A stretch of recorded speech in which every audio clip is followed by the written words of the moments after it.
दिल्ली चुनाव पर केजरीवाल का ऐलान।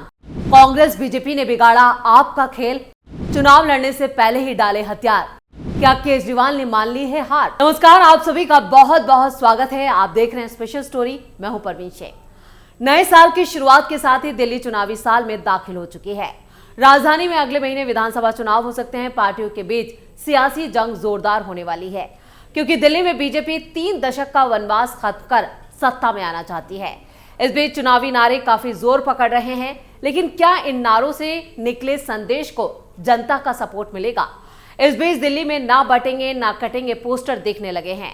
बीजेपी हरियाणा महाराष्ट्र वाले फार्मूले को लागू करने में जुटी है। दिल्ली में लगे पोस्टर इस बार ना बटेंगे ना कटेंगे।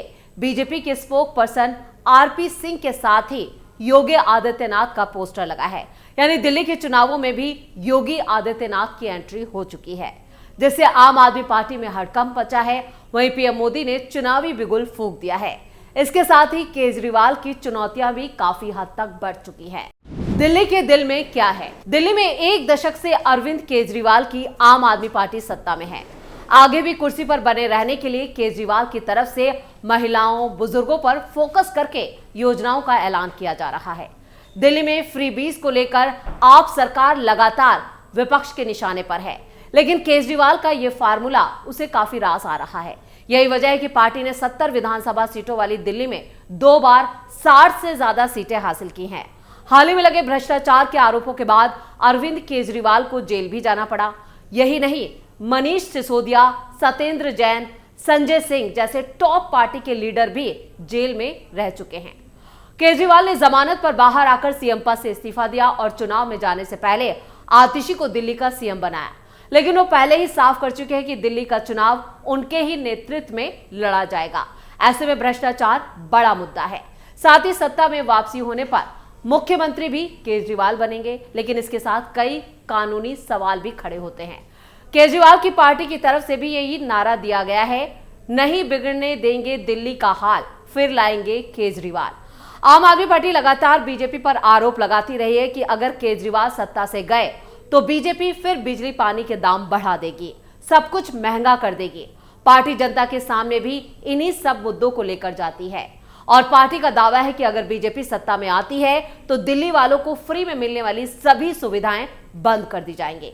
पार्टी का यह नारा भी इसी संदेश को जाहिर करता दिख रहा है। उधर बीजेपी सीधे तौर पर केजरीवाल और आप पर भ्रष्टाचार समेत झूठे वादे करने का आरोप लगा रही है। साथ ही बीजेपी का आरोप है कि केजरीवाल पुराने वादों को पूरा करे बगैर चुनाव से पहले जनता से नए वादे कर रहे हैं, जो कभी पूरे होने वाले नहीं हैं। केंद्र में 10 साल से सरकार होने के बाद भी दिल्ली में बीजेपी अब तक कमाल नहीं कर सकी है। हालांकि लोकसभा की 7 सीटों पर पार्टी काबिज है, लेकिन दिल्ली में बीजेपी पिछले 3 दशक से सीएम की कुर्सी पाने के लिए लड़ रही है। उधर कांग्रेस ने भी दिल्ली में महागठबंधन से अलग होकर आप के खिलाफ खुली जंग छेड़ दी है। आने वाले चुनाव में पार्टी के लिए आप और बीजेपी से लड़ना काफी बड़ी चुनौती साबित होने वाला है। केजरीवाल के सामने बीजेपी से कौन? देश के दूसरे राज्यों में चुनावों के दौरान आक्रामक रहने वाली बीजेपी दिल्ली में एक्टिव तो है, लेकिन काफी हद तक थोड़ी कंफ्यूज भी नजर आ रही है। और यह सब ऐसे वक्त पर देखने को मिल रहा है जब अरविंद केजरीवाल अपने राजनीतिक करियर के सबसे मुश्किल दौर से गुजर रहे हैं और सत्ता विरोधी लहर का भी सामना कर रहे हैं। 2020 के दिल्ली विधानसभा चुनाव के नतीजे आने के फौरन बाद ही राष्ट्रीय स्वयंसेवक संघ के मुखपत्र में दिल्ली बीजेपी को खास हिदायत दी गई थी। कहा गया था कि बीजेपी को दिल्ली में स्थानीय नेतृत्व खड़ा करने पर फोकस करना चाहिए और लगे हाथ सवाल भी पूछा गया, आखिर बीजेपी दिल्ली में कब तक मोदी और शाह के भरोसे बैठी रहेगी, क्योंकि मोदी शाह हर चुनाव नहीं जिता सकते। 2013 में बीजेपी को बेहतरीन नेतृत्व देने वाले हर्षवर्धन को दिल्ली की राजनीति से हटाकर केंद्र में लाया गया और फिर हाशिए पर धकेल दिया गया।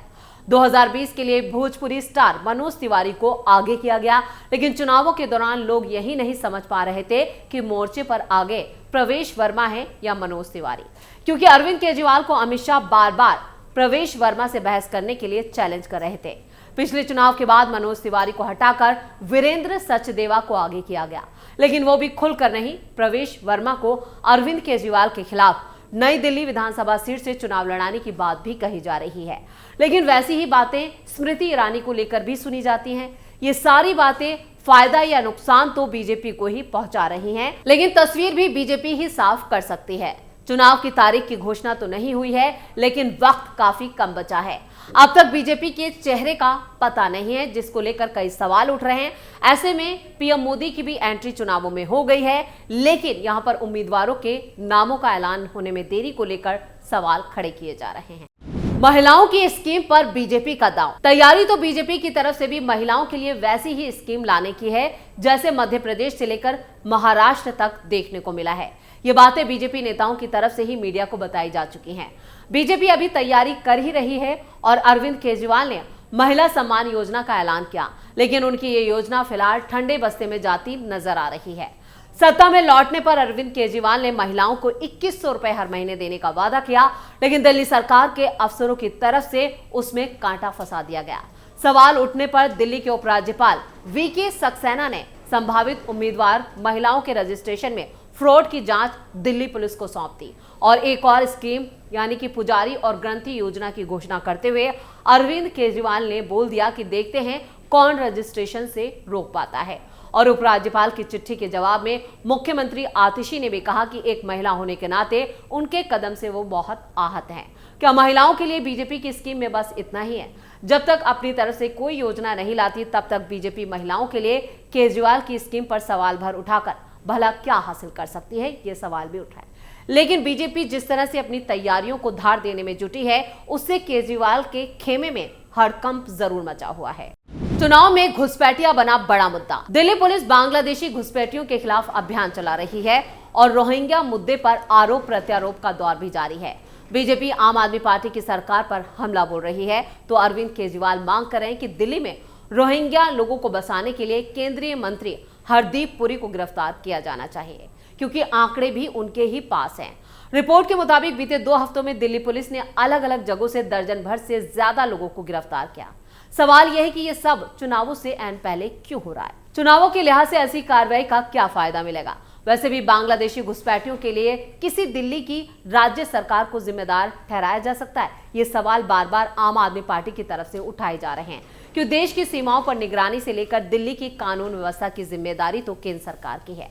राजनीतिक लिहाज से देखो तो बीजेपी ने घुसपैठियों का मुद्दा तो झारखंड में भी उठाया था, लेकिन कुछ हासिल हुआ नहीं।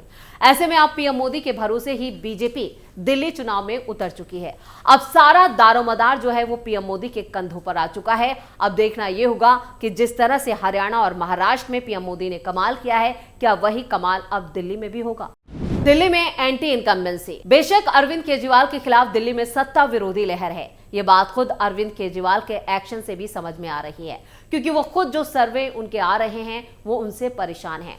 मौजूदा विधायकों का टिकट काटना और ये कहना कि समझो सभी 70 सीटों पर अरविंद केजरीवाल ही लड़ रहे हैं, तो ये बता रहा है कि इस वक्त अरविंद केजरीवाल काफी डरे हुए हैं। मुश्किल बस यही नहीं है, अरविंद केजरीवाल दिल्ली शराब घोटाले केस में भ्रष्टाचार के आरोप में जेल जा चुके हैं और फिलहाल जमानत पर बाहर हैं। ऐसे में बीजेपी दिल्ली की सल्तनत पर काबिज होने के लिए भला किस बात का इंतजार करिए, क्योंकि अब बीजेपी के पास दिल्ली की सत्ता हासिल करना का एक सुनहरा मौका है और ये वक्त काफी मुफीद है, क्योंकि अब अगर बीजेपी आक्रामक नहीं हुई तो देर हो सकती है। बीजेपी भले ही दिल्ली की सत्ता से 27 सालों से बाहर हो, लेकिन उसका अपना वोट शेयर जस का तस बना हुआ है। दिल्ली में आम आदमी पार्टी 50% से भी ज्यादा वोट शेयर के साथ सत्ता पर 1 दशक से काबिज है। दिल्ली में कांग्रेस का चुनाव दर चुनाव वोट शेयर घटा है और आम आदमी पार्टी का ग्राफ बढ़ता जा रहा है। इस तरह कांग्रेस की जमीन पर ही आम आदमी पार्टी की इमारत खड़ी है और इस तरह कांग्रेस के प्रदर्शन पर ही आम आदमी पार्टी और बीजेपी की उम्मीदें भी टिकी हैं। कांग्रेस अगर दिल्ली में अपना वोट शेयर बढ़ाने में कामयाब रहती है तो सत्ता की तस्वीर अलग होगी। 2 लाख बैठकें करने में जुटा संघ। हरियाणा और महाराष्ट्र विधानसभा चुनाव की तरह दिल्ली में भी आरएसएस ने बीजेपी के समर्थन में जनसंपर्क की रणनीति बनाई है। संघ ने छोटी छोटी 2 लाख बैठकें करने की तैयारी की है। ये ड्राइंग रूम बैठकें होंगी जिसमें 10 से 20 लोगों को वोट के लिए तैयार किया जाएगा। संघ ने 5 लाख घरों में जनसंपर्क करने की रणनीति बनाई है और इस दौरान देश के ज्वलंत मुद्दों पर चर्चा करते हुए संघ के कार्यकर्ता वोट की अपील करेंगे। खबरों के मुताबिक इन बैठकों के जरिए असंतुष्ट वोटरों को भी विभिन्न तरीकों से संतुष्ट करने की कोशिश होगी। किसी को विचारधारा के आधार पर मनाया जाएगा तो किसी को बीजेपी शासित राज्यों की सफल योजनाओं का हवाला दिया जाएगा। दिल्ली में 13,000 से ज्यादा बूथ और हर बूथ पर 10 से 15 बैठकें होंगी। यानी संघ ने भी पूरी प्लानिंग कर ली है। इधर पीएम मोदी की भी एंट्री हो गई है और जिससे केजरीवाल की दिक्कतें और ज्यादा बढ़ चुकी हैं। तो दिल्ली में इस वक्त बीजेपी के लिए हर तरफ से जो माहौल है वो उसके काफी मुफीद है। अब यहां पर सिर्फ बीजेपी को अपनी नीतियों और अपने जो तैयारी वो कर रही है उसे और ज्यादा आक्रामक करना होगा, जिसके बाद दिल्ली की सत्ता पर बीजेपी का कब्जा होगा। इसी के साथ स्पेशल स्टोरी में इतना ही। वीडियो कैसा लगा कमेंट करके अपनी राय जरूर दें। वीडियो को लाइक करें, शेयर करें और कैपिटल टीवी को सब्सक्राइब जरूर करें। धन्यवाद।